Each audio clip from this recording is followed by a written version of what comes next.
در گلستان قصه میگذرد، گلستان حضرت شیخ سعدی. میگوید یک درویش بود، خیلی بیچاره فقیر بود است. شاید یک بیماری در خانش پیدا شد، شاید یک مصیبت در خانش پیدا شد. خواست که از کسی قرض گیرد، خواست کسی برای او یک قرض حسنه دهد، یک قرض بفایز دهد. و نزد یک عالم آمد. عالم گفت که فلانی دکان دارد، فلانی حجره دارد، کابینت دارد، پول دارد، با وی مراجعت کن، وی پولدار است، شاید که برای تو پول دهد. این آدم درویش چیکار کرد؟ آدم بیچاره درویش، آدم فقیر، آدم نادار سرگردان می شود، پریشان خاطر می شود. حضرت میگوید با پیش همون مرد رفتند.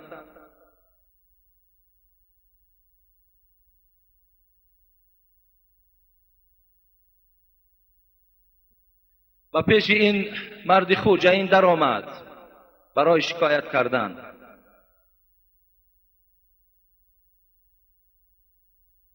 وقتی پیش این خوجه این در آمد، خواست که عرض دل کند. نگاه کرد که قوقهای داخته، نگاه کرد یک چهره تروش. البته بعضی از دولتدارها و بعضی از منصبدارها آدم فقیر هیچ نمیشمارند، هیچی نمیدانند، گویا که وی انسان نباشد. پیش از آنه که این یک حکایه یادم آمد، وهب ابن منبه روایت میکند. میگوید یک آدم ثروتمند بود، خواست که بیرون شهر یک سیر دهد. برای خدمتگارهاش چی گفت؟ برای خدمتگارهاش گفت که برای من لباسی خوب بیارید. میگوید هر جفتی را که می آوردن معقول نمیشد، شاید صدها جفت لباس آوردن، هیچ کدامش معقول نمیشد. آخر تمام لباس هایی که داشت آوردن در پیش گذاشتن و یکی از اونها را بهترینش جدا کرد و در بدنش پوشید. گفت برای من یک اسب بهترین آرید. میگوید هر چی که می آوردن اسب ها معقول نمیشد.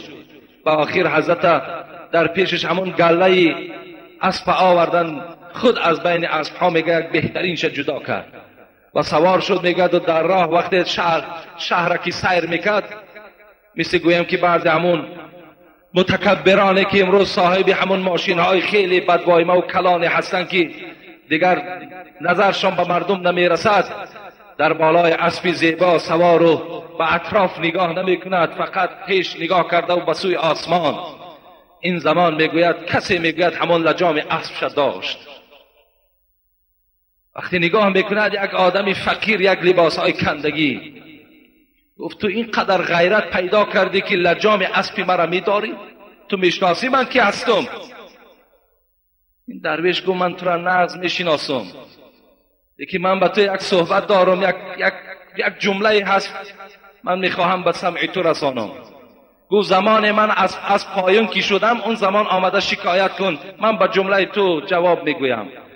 گفت میخواهم الحال در نزد گوشت گویم. دید که بسیار این درویش هم سختگیر است، میگوید گوش پایان کرد. گفت ای مالدار، گفت من عزرائیلم. وقتی مالدار میگوید شنید عزرائیلم، یکی یک بار چهرش متغیر شد، یکی حالتش خیلی ناخوب شد. و عزرائیل هستی؟ گفت بله عزرائیل هستم. گفت بسیار خوب. گفت فرصت نیست که پس گردم و رفته با زن و فرزند خود یگان وصیت کنم، گوشت نزدیک بیار. گفت الحال الله میگوید این زمان یا زمان جان او را بگیر، او را پس نمان که به خانش بیاید، فرصت نیست. گفت و حضرت میگه دستش دراز کرد و جان این متکبر میگه گرفت، مثل که از بالای میگه اسب مثل یک تخته در زمین زد. این آدم متکبر بسیاری وقت نظرش به آدم درویش نمیگذرد، لیکن فراموش نکنیم شاید همون درویش در نزد خدا قدر داشته باشد و وای قدر نداشته باشد. چی میدانی؟ گفتی شاعر کس نمیداند در این بحر عمیق سنگریزه قدر دارد یا عقیق. کسی نمیداند در نزد درگاه پروردگار کی با قدر هست. در بعضی حدیث ها برای شما خوانده بودم که پیغمبر گفت هر طلبنده ای که خانتان آمد و یا محروم نکنید، چیزی به وی دهید، زیرا بعضی از ملائکه ها خودشان را به صورت درویش ها می درارند و شما را می خواهند امتحان کنند. این درویش می گوید حجره این خوجین در آمد، قصه ای که حضرت سعدی در گلستانش کرد. قوقهای او را که دید خیلی ناراحت شد و در حال برآمد و در همون حجرش پوشید. این عالم گفت چرا اینقدر تیز برآمدی؟ گفت عطای او را به لقاش بخشیدم، یعنی آن چیزی که به من میداد به همون قوق و به همون چهره ترشش بخشیدمش. گفت و حضرت سعدی گفتن مبر حاجت به نزدیکی ترش روی. حضرت بعد نصیحت کردن به همه ما و شما، مبر حاجت به نزدیکی ترش روی که از خوی بدش فرسوده گردی. دیدی که یک آدم خیلی ترش روی است، خیلی بدقواق است، از او گفت هیچ پیسه طلب نکن، پیش وی نرو که خیلی طبیعت ناآرام می شود. اگر گویی غمی دل با کسی گوی که از رویش به نقد آسوده گردی. اگر غمی دل داری پیش نفری برو که یک قواق کشاده داشته باشد، یک روی کشاده داشته باشد، یک سخن خوب داشته باشد. انا حضرت برای همین فرزندش چی گفت؟ ولا تسعر خدک للناس، با مردم با چهره کشاد معامله کن، قواق نه انداز بلکه چهره تا کشاده کن.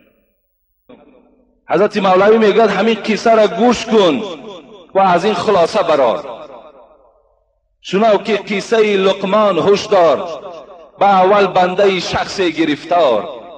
و در اول میگه حضرت لقمان غلام بود، یک مولا داشت، یک رئیس داشت، یک خوجین داشت. شب آمد سری بالین مولا، بگفت ای مرد غافل خیز از جا. یک شب میگه این دوستی خدا، دوستان خدا شبم خواب نداشتند و دلشان با یک برادرشان میسوخت که وی هم باید عملی صالح داشته باشد. آمد خوجینش، وی سردار، وی پولدار، وی منصبدار، خواب در غفلت. آمد بیدارش کرد، ای مرد غافل خیز از جا، از جات خیز. بهر چی خیزم؟ بگفت ای مرد غافل خیز از جا، بهشت خواهان چنین غافل نخوابند. گفت بهر این خیز که آدمی که اگر بهشت خواهد، آدمی که از ناز و نعمت جنت خواهد، مثل تو عمرش به خواب نمیگذراند. از جات خیز. گفت که بهشت را، که عابد را بهشت آماده رضوان، به غافل دوزخی پرنار سوزان. گفت آخر من دانش دارم، من فهمش دارم، من علم دارم، میدانم که کسی که اگر عابد باشد، کسی خدا ترس باشد، کسی در امرهای پروردگار قائم باشد، بهشت برای او واجب می شود. لیکن کسی در دنیا نام انسانی دارد لکن از همه کردارها دور، از همه عملهای نیک دور است، برای وی دوزخی پرنار، دوزخی سوزان انتظار است. شب دیگر بیامد باز لقمان. حضرت دلشان می سوختند. چگونه که امروز دل ما هم می سوزد که همه برادرای ما در نماز جمعه باشند، همه خواهرای ما با حیا باشند. باز حضرت شب دیگر آمد، دلش طاقت نکرد. شب دیگر بیامد باز لقمان، بگفت ای خواجه طاعت کن به سبحان. ای سبحان ترا آفرید، ای سبحان این منصب و پول و مال برای تو داد، این جایگاه های ملایم برای تو آماده کرد، این بالشت های ملایم در زیر کشی تو به خاطر داد که تو او را عبادت کنی. باز خواب هستی، خیز از جات. گفت خیز عبادت کو پروردگار تا. و من خلقت الانس والجن الا لیعبدون، زیرا پروردگار ما میگوید من آدم برای چی آفریدم؟ تا که مرا عبادت کند، تا که در پیش من سجده کند، تا که در پیش من رکوع کند. من به این خاطر آفریدمش. خیز از جا. این مولا که خیلی سرکش بود، خیلی کبر که داشت، چی گفت؟ بگو رو ای غلام ایزید کریم است. او گفت غلام هستی تو؟ گفت تو اگر عقل فراست می داشتی خدا تو را غلام من میکرد. رو گفت تو غلام هستی؟ گفت این پروردگار یک پروردگاری هست که رحیم است، گفت کریم است. گفت چگونه که امروز بعضی از بندگان خدا هم این شعار را در زبانشان دارد خدا لکبخش است، خدا می بخشد. عرق خورده است خدا می بخشد، بی نمازی کرده است خدا می بخشد. کی می بخشد؟ تو را می بخشد. بگفت رو ای غلام ایزید کریم است، برای مستمندانش رحیم است. حضرت لقمان که دویم شب آمده بود غضبناک شدند.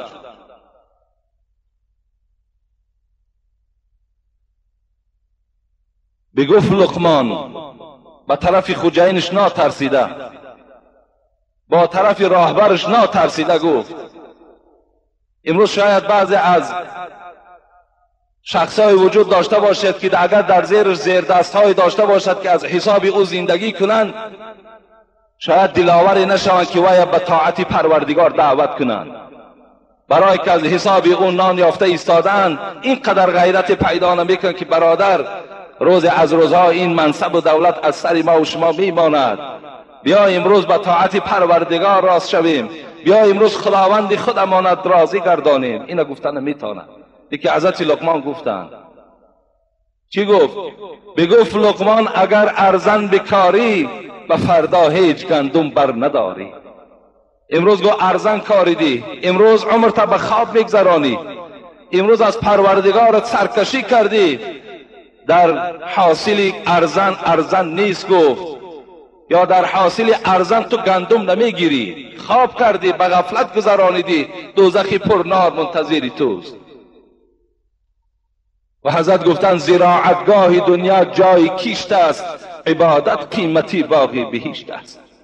گفتن این دنیا در پروردگار ما را فرستاد و گفت پیغمبر خدا که الدنیا مزرع الاخره، دنیا زراعتگاه است، اینجا هر چی که کاریدی حاصلش در قیامت میبرداری، حاصلش در قبر میبرداری. در اینجا کار، در آنجا نخل بردار، اینجا بکار، اونجا حاصلش میگیری. زراعتگاه دنیا جای کیشت است، عبادت قیمتی باقی بهشت است. امید رحمتش آرنده باشی، ز قهرش هم مگر ترسنده باشی. رحیم است ولی قهار هم هست، کریم است از غضب جبار هم هست. که عبد خائفش اندر امان است، سزای قهر ناترسندگان است. اون حضرت گفتند از عذاب پروردگار کسی نجات می‌یابد که اگر خوف او را داشته باشد، از قبر از روز قیامت او میترسیدگی باشد. این است نصیحت حضرت لقمان. یعنی هر کسی که هر چیزی که در دنیا کارید همون حاصلش میگیرد. این پیش نماز نشد یا بعدی نماز نشد، این عقیدت خودش غلط است. این مسئله نادرست جا بجا کردگی هستند. پیش اگر از جنازه هم، پیش از نماز جمعه هم که خانمش، اگر وی انسانی کامل نباشد، اگر وی آدمی از خدا دور باشد، این نماز روز جمعه ما و شما به او هیچ فایده نمیدهد. حضرت فاطمه را خدا رحمت کند، بنت رسول الله صلی الله علیه و سلم. فاطمه چگونه پیغمبر میگوید جزء از بدن من بود. فاطمه با پیغمبر خدا بسیار در چهره مانند بود و حبیب خدا در حدیث ها میگذرد که پیش فاطمه میخستند و فاطمه را هرگاه که از سفر می آمدند اولین زیارت حضرت از خانه فاطمه میکرد. فاطمه را بوسه میکرد، فاطمه هم پدرش را بوسه میکرد. همین فاطمه وقتی از دنیا گذشت، صاحب درة الناصحین از کتاب مشکات الانوار روایت میکند، میگه وقتی همین فاطمه که بعد پیغمبر خدا از دنیا گذشت، جنازش 4 نفر برداشتند. چی زنی با حیای بود، چی زنی خدا ترسه بود، اینقدر حیای داشت که با طرف علی چی گفت؟ علی گفت تو میدانی این جسد نازک مرا کسی دیدگی نیست، از این خاطر از تو خواهش دارم وقتی از دنیا گذشتم جنازه مرا در شب کن که بدن مرا کسی نبیند. اینقدر با حیا زن بود، جسدی مرا در روز کسی ندید، از این خاطر در شب جنازه مرا برین تا که بدن مرا کسی چشم نامحرم در جنازه من نرسد. حضرت وقت برداشتن تابوت 4 نفر، شوهرش علی، فرزندش امام حسن، فرزندش امام حسین و 4م نفر میگوید ابوذر غفاری بود، صاحب درة الناصحین میگوید. وقتی میگوید به نزد قبر آوردن و در داخل قبر که وقتی گذاشتن ابوذر از جاش خیست و گفت ای زمین، گفت ای قبر، میدانی که الحال مهمان تو کیست؟ امروز گفت مهمان تو دختر پیغمبری خدا فاطمه زهراست. امروز مهمان تو گفت زن حضرت علی رضی الله عنه است. امروز مهمان تو گفت مادر امام حسن و مادر امام حسین است. این زمان میگوید یک ندای آمد انا موضع حسب و النسب، انما انا موضع عمل صالح. ابوذر گفت گوش کن، از زمین صدا آمد میگوید این قبر جای موضع حسب و نسب نیست. اینجا دختری کی هستی؟ اینجا بچه‌ای کی هستی؟ اینجا ایشانزاده و شیخزاده هستی؟ اینجا گفت اینها هیچ اهمیت ندارند. این خانه گفت الموت یأتی بغتة والقبر صندوق العمل. این گفت صندوق عمل است، اینجا عمل گفت اعتبار است. اونجا عمل اعتبار بوده است. از این خاطر پدرای عزیز و برادرای مهربان، در اطراف این صحبت که خیلی صحبت‌های زیاد است، من اینقدر به شما گفتنی هستم که یعنی روز چی از پیش جمعه و پس از جمعه شما به خودتان دلیل نکنید که پیش از جمعه که خواندیم وای فضل برد وای برکت یافت، بعد جمعهش گویا که وای از این روز محروم باشد. این عقیده خیلی عقیده غلط است. بهترین صورتش این است که بعد جمعه ما و شما جنازه کنیم تا که برادران ما و شما با از نماز جمعه نمانند، تا که این فرض الهی را ادا کنند.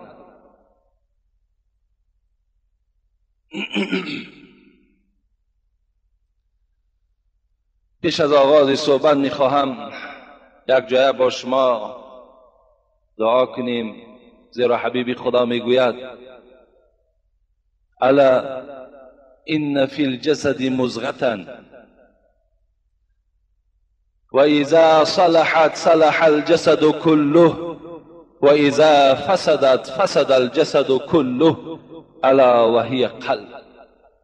حبیب خدا گفتن، ای مردم گفتن، در همین جسمهای با قوت شما، در همین بدنهای شما گفت یک قطعه گوشت است، یک پاره گوشت است.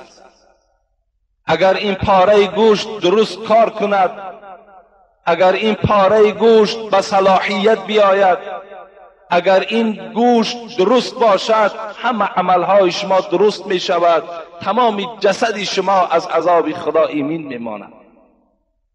لیکن اگر همین قطعه گوشت اگر نادرست رفتار کند، اگر این قطعه گوشت فاسد شود، تصور کنین همه جسد شما فاسد می شود، تمام عملهای شما بیکاره می شود.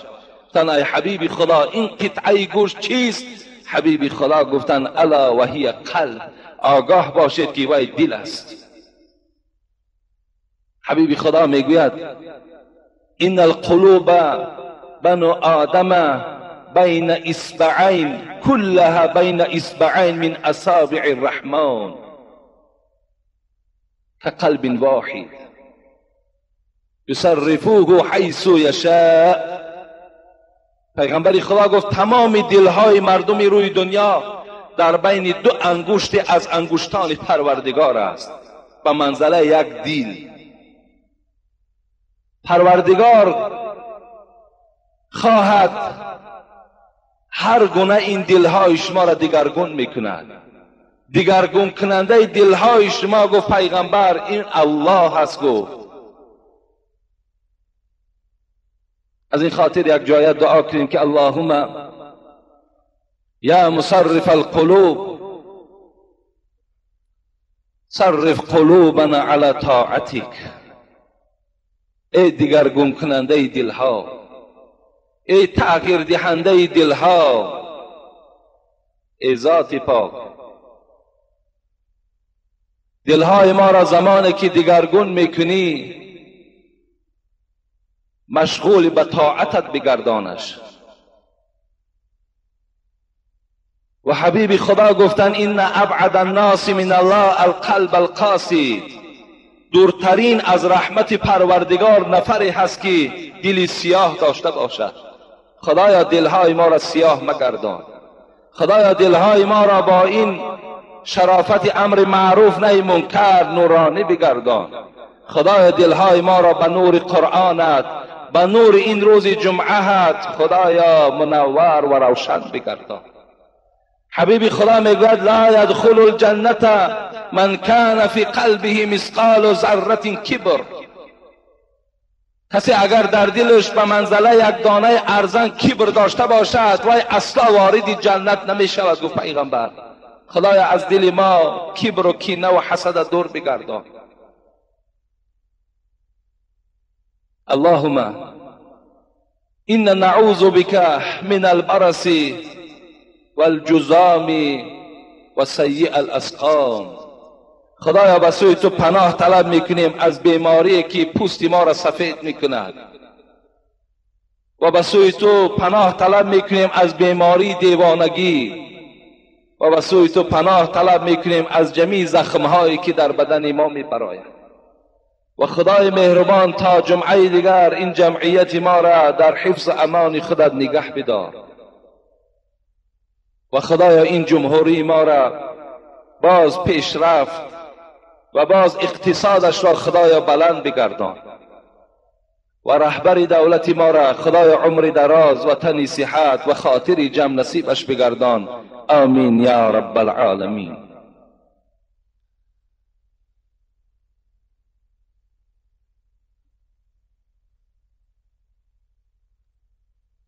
اعوذ بالله من الشیطان الرجیم. بسم الله الرحمن الرحیم. ولا تسعر خدك للناس ولا تمشي في الارض مرحا ان الله لا يحب كل مختال فخور واقصد في مشيك واغضض من صوتك ان انكر الاصوات لصوت الحمير. صدق الله العظیم. آیتی که بهر شما تلاوت کردم از سوره مبارکه لقمان است. میخواهم این را برای شما ترجمه کنم، تحلیل کنم و پیش از تحلیل این آیت یک سخن حضرت سفیان ثوری یادم آمد که سفیان ثوری را شاید بار من برای شما خبر داده بودم، آشنا کرده بودم که ایشان کیست. سفیان لقب داشت به نام ثور. ثور گفته عربها برزگاو میگویند. این دوست خدا، این محب الله، این عالم برجسته برای چی اینقدر لقب خیلی ناخوب ثور برزگاو در نام خودش پیوست کردگی هست. حضرت خیلی حیات خوب گذرانیدن. هم عصری حضرت امام ابو حنیفه امام ما و شما بودند. با خود حلقه های درس داشتند، هم مفسر و هم محدث بودند. حضرت میگوید 3 پیر را، 3 استاد را از سر گذرانیدگی هستند. چنان حضرت به خدا نزدیک و چنان بنده بودن که حتی میگوید باره و پیش یک خانه خیلی با حشمت 3 آشیانه و 4 آشیانه گذشت. همراهش یک نفری بود. میگوید وقتی این رفیقش با اون خانه خیلی نظر کرد، گفت چرا اینقدر نظر میکنی؟ همین نظرهای شما سبب شد و اینها به اسراف راه دادند. یعنی وقتی شما که می روید خانه های با حشمت می بینید، با اونها را که تعریف و توصیف می کنید، اونها باز اسرافشون زیاده می کنند.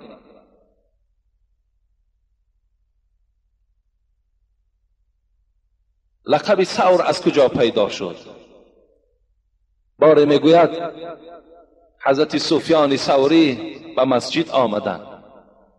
صاحب تذکرة الاولیاء می گوید وقتی می گوید به مسجد که آمدن، آداب مسجد همین است که پای راست ما و شما در مسجد گذاریم و گوییم که پروردگارا درهای رحمتت را بالای ما باز کن، از رحمتت پروردگارا ما را برخوردار کن. گفته پای راست ما نباید که در مسجد گذاریم. این حضرت سفیان شاید فراموش کردند یا شاید خاطرشان پریشان بود که حضرت به جای پای راست گذاشتن پای چپ گذاشتن. در حال میگوید صدای آمد که ای ثور، ای برزگو.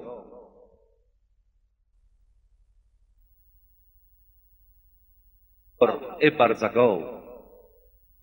حضرت میگوید با شنیدن این کلمه از هوش رفتند. زمانی میگوید وقتی به خود آمدن، وقتی او را سفیان که فریاد میزدن، میگفت نه من سفیانی، مرا بلکه ثور گویین، زیرا که من یک غیب، ندای غیبی شنیدم که ما را ثور، ما را برزگا گفتند. و میگوید با سوی جسد خود گفت تو گفت مادام بی آدابی که کردی، ترک آداب که کردی، تو را از روی خط انسانها خط زدند و در روی خط حیوانها نام تنویساندند. ترک آداب کردی. پیغمبر خدا میگوید شرف الانسان بالعلم والادب لا بالمال والنسب. در مالداری و در نسبداری و در وظیفه‌داری و در دیگر جهتها شرف انسان پیدا نمی شود، بلکه انسان وقتی علم داشته باشد، آداب داشته باشد، اینجا گفتن حبیب خدا شرافت او پیدا می شود. حضرت عایشه روایت میکند حدیث را که حدیث متفق علیه است. بگوید سمعت رسول الله صلی الله علیه و سلم یقول، حبیب خدا گفتن ان المؤمن لا یدرک بحسن الخلق درجة الصائم القائم. کسی اگر آداب داشته باشد، کسی اگر فعل خوب داشته باشد، کسی اگر زبان آزاردهنده نداشته باشد، پیغمبر خدا گفت در ثواب برابر است با انسانی که روز روزدار است و شب تا به روز نماز میخواند. در ثواب برابر است با اون انسان کسی که اگر آداب داشته باشد. حضرت انس میگوید من 10 سال خدمت حبیب خدا را کردم. کان احسن الناس خلقا. پیغمبر خدا را بهترین اخلاق، بهترین آداب در حبیب خدا بود. حضرت انس بها دادند. یعنی آداب باید که در هر کدام ما و شما وظیفه اولین درجه من باشد، باید با آداب باشه، باید خوشفعل باشه. اون سعدی میگوید ادب بهتر از گنج قارون بود. ادب بهتر از گنج قارون بود، فزونتر از ملک فریدون بود. بزرگان نکردن پروای مال، که اموال را هست روز زوال. بزرگانی میگوید پروای مال نداشتند، زیرا میدانستند که روز از روزها این مال از دست اونها میرود. چگونه حضرت سعدی در دیگر مصرعها میگوید به دولت مناز و به محنت ملال، که این هر دو را زود از زوال. به دولت هم نازیدن لازم نی، به منصب هم نازیدن لازم نی، شاید زیرا زود است که از دست تو اینها میرود. انا بزرگان ما پروای مال نکردند، بلکه اونا چیکار کردند؟ اونان سوی علم و ادب تاختند، که نامی نیکو از ادب یافتند. اونا با سوی علم و ادب بیشتر کوشش کردند و امروز نام اونهایی که امروز باقی است ما و شما نامشان از سفیان ثوری میگوییم و دیگر حضرت ها را وقتی نام میگیریم اونا از روی آداب میگوید این درجات یافتگی هستند. فعل خوب، آداب خوب. اینم خودش علاقه موضوع کبر هست. عکس کبر این حسن خلق است، یعنی فعل خوب است. میگوید زمان بود میگوید یک اعرابی، یک عرب در دست خود میگوید یک شمشیر گرفت. این از آداب پیغمبر تماشا کنید. و میگوید به مدینه در آمد در حالتی که کارد او میگوید در دستش بود و هر کس که این صورت میدید خیلی صورت وحشیانه بود و یک ترس در دل او جای میگرفت. وقتی حضرت عمر میگوید رو پروی این انسان آمد، روبرو شدن، گفت کجا میروی؟ گفت از چهره و از اعمالت معین است که تو مشرک هستی، در این سرزمینی که مسلمان ها زندگی میکنن تو چی کار داری؟ گفت من برای قتل محمد صلی الله علیه و سلم آمدم. حضرت عمر شنیدن این سخن نداشت. اونا از پدر و مادر و از جان و فرزندشان دیده محمد دوست می داشتند. حضرت میگوید چی گفتی؟ گفت من برای قتل همین انسان آمدم. میگوید در حال حضرت میگوید لباسش بدر کرد و سر به سر با این شد. زمان حضرت که نیرو داشت، قوه داشت، این مشرک میگه در زمین غلطانید و کارد او را گرفت، دست و پاش بستن بردن در مسجد، میگه در یک کنج گذاشتن. در حال نزد حبیب خدا رفت. گفت حبیب خدا یک نفر برای قتل تو آمده بود، ما او انسان این گونه معامله کردیم. حبیب خدا از جای خود خیستن آمدن، نگاه کردن که در یک اطراف مسجد، در یک کنج مسجد دست و پای بسته و به صحابه ها نگاه کرد و گفت با این طعام دادین یا ندادین؟ حضرت عمر میگوید در هیجان آمد، گفت چگونه طعام به این دهیم زمانی که وقت نیت قتل تو را دارد ای حبیب خدا؟ حضرت میگوید در حال اشاره کردن که از خانه من شیر تازه آره. رفتن میگوید شیر آوردن. حضرت فرمان دادن دستهاش کشایی. دستهاش کشادن. شیر در دست همون آدمی که قاتل او بود در دست وی داد. گفت نوش. گفت وی نوشید. از جاش خیست، شمشیرش در دستش داد پیغمبری خدا. حضرت عمر که خیلی غضبناک بود گفت مادام این قدر نوازش پیغمبر با تو کرد، بگو اشهد ان لا اله الا الله اشهد ان محمدا عبده و رسوله. گواهی ده. گفت نه گواهی نمیدی هم. گفت و حبیب خدا گفت راهش کشاید برایت رود. وقتی میگد رفت یک مقدار رفت گشته آمد گفت اشهد ان لا اله الا الله اشهد ان محمدا عبده و رسوله. ایمان آورد. حضرت عمر گفت چرا؟ گفت زمانی که من برای تو تلقین کردم قبول نکردی و الحال گشته آمدی و ایمان آوردی. گفت اگر اون زمان من ایمان می آوردم شما می گفتید که وای از ترس ایمان آورد، وای از شمشیر ترسید وای ایمان آورد. لیکن این ایمانی که من آوردم از روی آداب پیغمبر آوردم. این معامله که پیغمبر با من کرد این مرا وادار کرد که من ایمان بیارم، که زیرا که این دین دینی حق است. این آداب خوب یک آدم بیگانه را آشنا میکنه، آدم بیدین دیندار میکنه اگر ما و شما آداب داشته باشیم. حضرت سفیان ثوری را خدا رحمت کند این گونه آداب داشتند. وای چی میگوید؟ کل معصیت عن شهوت فإنه يرجى غفرانها و کل معصیت عن الكبر فإنه لا يرجى غفرانها. هر یک گناهی که از روی خواهش نفس شود احتمالی دارد که وی پروردگار بخشد. گفت لیکن هر یک گناهی که از روی کبر اگر به وجود آید احتمالی دارد که وی خدا نبخشد. گناهی که از روی خواهش نفس اگر کرده باشیم حضرت سفیان ثوری گفتند احتمالی دارد که وی پروردگار ببخشد. لیکن گناهی که از روی کبر، اگر از روی تکبری، از روی سرکشی اگر به وجود آمده باشد این پروردگار گفت احتمالی دارد که نبخشد. و حضرت دلیل کردند. چی دلیل گفتند؟ گفتند و ذلت آدم کان اصلها من الشهوه، زیرا گفتن همون خاری و همون رانده شدن حضرت آدم از جنت اصلش از شهوت بود، اصلش از خواهش نفس بود. چگونه که خداوند در سوره اعراف چندین آیات قرآنی را حکایت میکند: یا آدم اسکن انت و زوجک الجنه و کلا من حیث شئتما ولا تقرب هذه الشجره فتكون من الظالمین.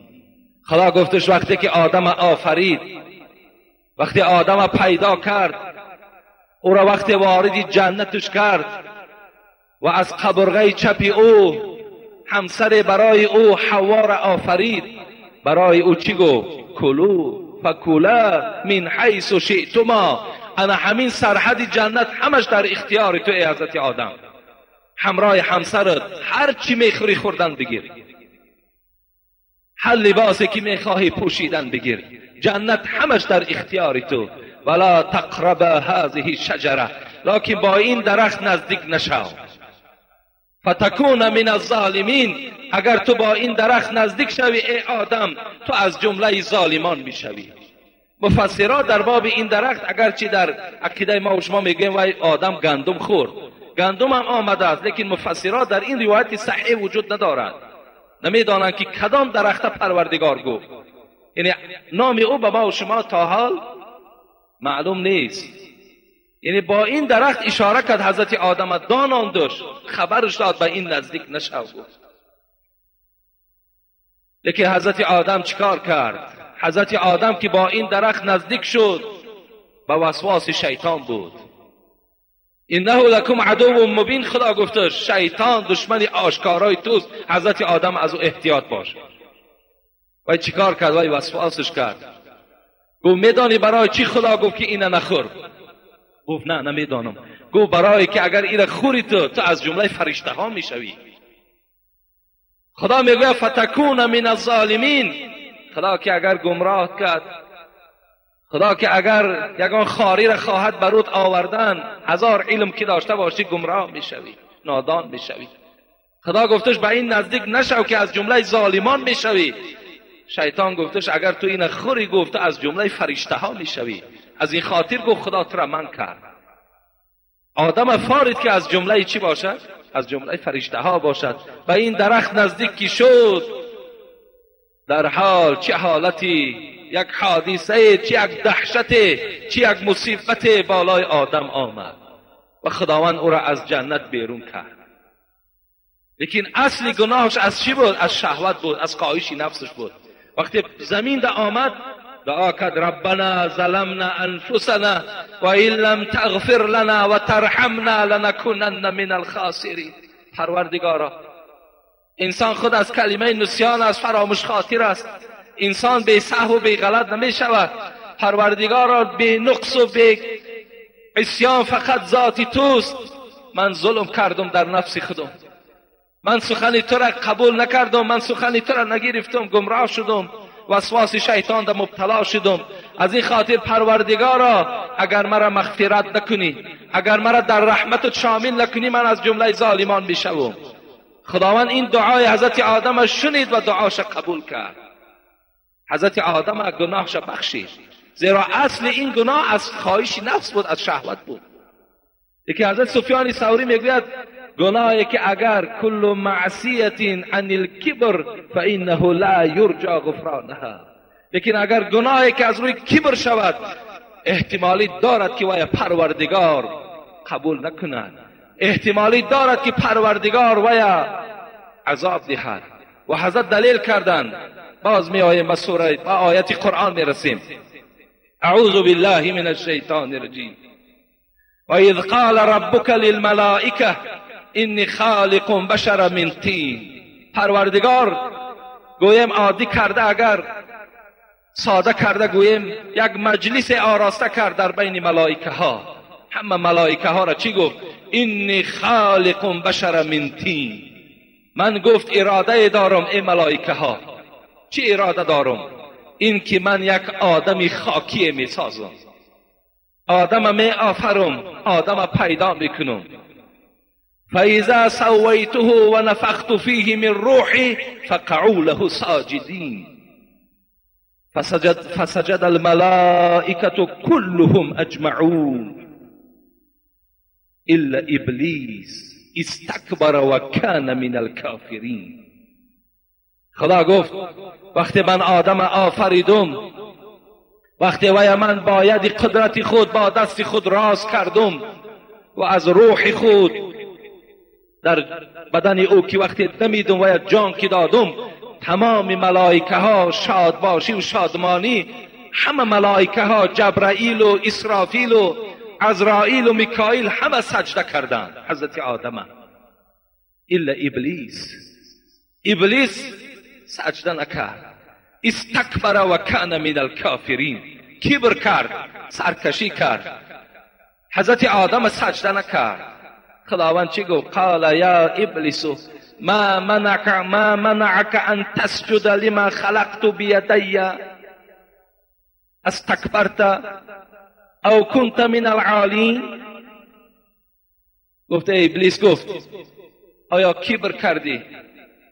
چرا؟ گفت آدمی را که ما با دست خودمان او را آفریدیم، با دست خودمان ساختیم، در جسم او از روح خود جان دمیدیم، چرا او را سجده نکردی؟ کبر کردی، سرکشی کردی، یا تو از او بهتر هستی؟ او کنت من العالین، تو از او عالی تر هستی. خدا گفتش چی گفت؟ قال انا خیر منه. پروردگار گفت من از این آدم خاکی افضلتر و بهترتر هستم. خلقته من طین و خلقتنی من نار. پروردگار آخی من تو از آتش آفریدی و وی از خاک آفریدی، آتش از خاک افضل است. پروردگار در جواب این متکبر چی گفت؟ قال فاخرج منها فانک لعنتی الی یوم الدین. گفت مادامی که کبر کردی، مادام سرکشی کردی، مادامی که از روی کبرت خودت را از آدم بالاتر که دانستی، فاخرج منها، از این موضع، خواه جنت باشد، خواه دایره فرشته ها باشد، گفت از اینجا بیرون شو. و این لعنت علیک الی یوم الدین، و لعنت من بر تو باد تا روز قیامت. پروردگار شیطان از روی کبرش چیکار کرد؟ از نزد فرشته ها و از جنت بیرونش کرد. گفت لعنت من تا روز قیامت در حق تو باد. این برای همه آن کسانی که کبر میکنند این باید عبرت باشد. کسانی که کبر میکنند بر اونها البته لعنت پروردگار است. زیرا خداوند چی میگوید؟ قال الله تبارک و تعالی الکبریاء ازاری والعظمة ردائی فمن ینازعون فی واحد منهما عذبته. کبر کردن، سربلندی کردن، گردن فرازی کردن، خدا گفت فقط حق من است، هیچ کس حق ندارد کبر کند. اگر کدام از شما کبر کرد، کدام از شما سرکشی کرد، عذبته، یقین داند که عذابش میکنم. اگر کسی کبریایی مرا گیرد، کسی اگر مثل من کبر کند، مثل من گردن فرازی کند که وی لایق اینه ندارد، من او را البته به البته عذابش میکنم. خدا رحمت کند حضرت مولوی جنونی را او میگوید اصلت از قطر منی لایق تو نیست منی. ای مردم آگاه باشید، اصلت از قطر منی، اصل پیدایش تا نظر کن. اصل پیدایشت از یک قطره آب منی است که اگر در وجود انسان رسد به نماز میکند. اصلت از قطر منی لایق تو نیست منی. از راه بول شدی، کبر و منی ها چی کنی؟ تو از راه بول شدی کن، از راه دو بول یک جایه شدن و تو پیدا شدی. منی ها برای تو چی لازم؟ تو لایق منی را نداری.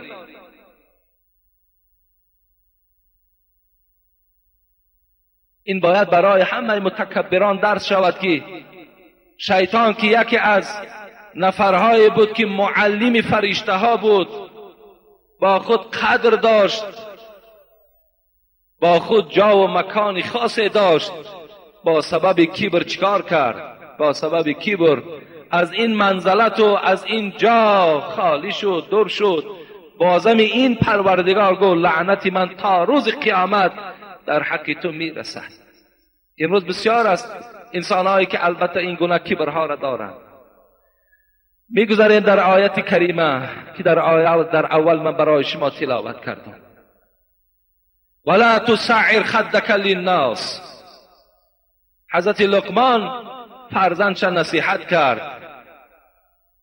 که این در سوره لقمان وجود دارد. فرزند من، از حساب گردن فرازیت به مردم روی ترش نکن. یعنی هیچگاه روی خودت را ترش نکن. هر کسی با تو معامله میکند قواق نانداز. چگونه که صحابه های پیغمبر خدا میگوید ما رأیت رجلا اکثر تبسما من رسول الله. از پیغمبر در ما مرد تبسم دار ندیدیم. دائم در پیغمبر در چهرش تبسم ها وجود داشت. در چهرت باید که یک خنده، در چهرت یک قواق کشاده وجود داشته باشد که یک انسان با تو دلاور شود که صحبت کند. یک انسان از تو دلاور شود که یک سوال را از تو پرسان کند. حضرت گفتن هیچگاه روی خودت را ترش نکن.